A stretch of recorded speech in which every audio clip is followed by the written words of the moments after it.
The Institutes of the Christian Religion are divided into 4 books, and we have finally reached the 4th book.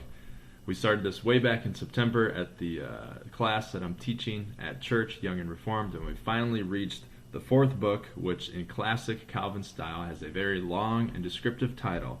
And book 4 is The External Means or Aims by which God invites us into the society of Christ and holds us therein. So his titles are kind of like a hypothesis or a thesis statement that describes what's coming up in the entire book.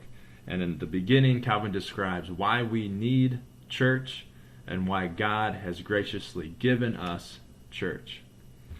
He writes, "In our ignorance and sloth, to which I add fickleness of disposition, we need outward helps to beget and increase faith within us and advance it to its goal.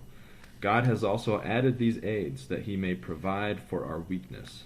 And in order that the preaching of the gospel might flourish, he deposited this treasure in the church. He instituted pastors and teachers, Ephesians 4, through whose lips he might teach his own. He furnished them with authority.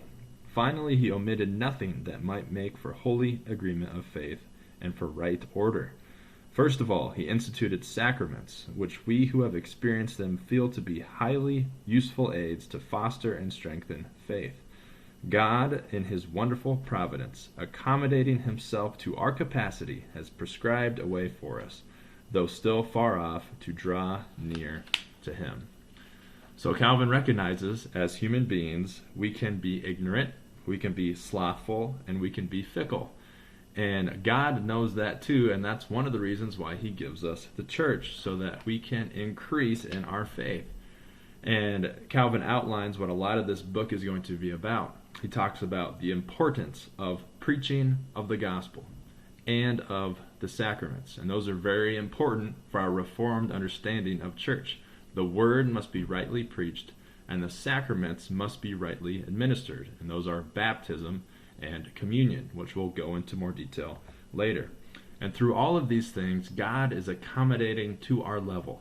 He is speaking to us in a way that we as humans can understand, so that we can learn more about him, serve him, and love him more. And he has done this through his providence. And personally, I love church. I'm a pastor, but I love the fellowship of church. I love the friends that we have at church. I love singing praise together as a church. I love learning more about our amazing, awesome, sovereign Lord through the detailed descriptions of the scriptures. I love the fun that we have as a church. I love the joy that we experience. I love that we can celebrate exciting moments of life together. I love that we can lament the tough times, but that we can be there together, united to this common cause of Christ and making disciples for Christ.